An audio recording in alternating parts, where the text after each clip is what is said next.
Hello दोस्तों, आप सभी से नमस्ते प्रणाम। मैं राधा राजभर अपने यूट्यूब चैनल पर आप सभी लोग का स्वागत करती हूँ।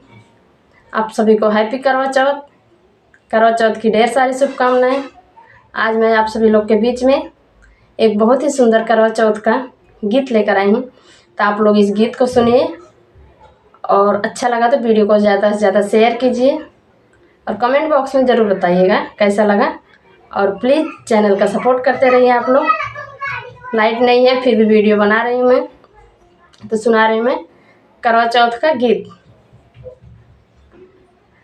चंदा छुपिहा जनिया जो गगनवा में करवा माई के पूजब भवनवा में, करवा माई के पूजब भवनवा में। चंदा छुपिहा जनिया जो गगनवा में करवा माई के पूजब भवनवा में, करवा माई के पूजब भवनवा में। बेल चमेली के फूलवा ले आइब, बेल चमेली के फूलवा ले आइब, फूलवा ले आइब हो फूलवा ले आइब, तो हैया आसन लगाइब अंगनवा में करवा माई के पूजब भवनवा में, करवा माई के पूजब भवनवा में। चंदा छुपिहा जनिया जो गगनवा में करवा माई के पूजब भवनवा में, करवा माई के पूजब भवनवा में।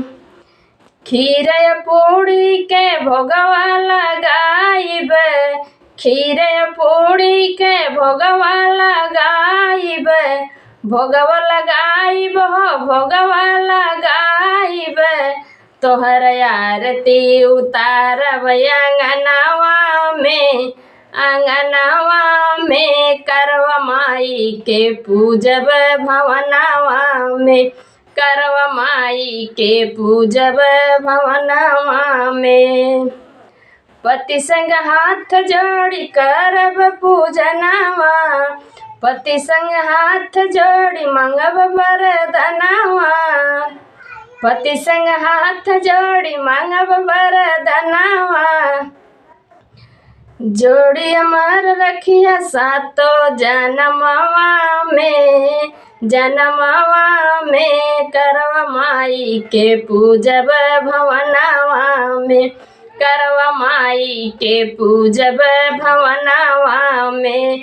चंदा छुपिहा जनिया जे गगनवा में करवा माई के पूजब भवनवा में, करवा माई के पूजब भवनवा में।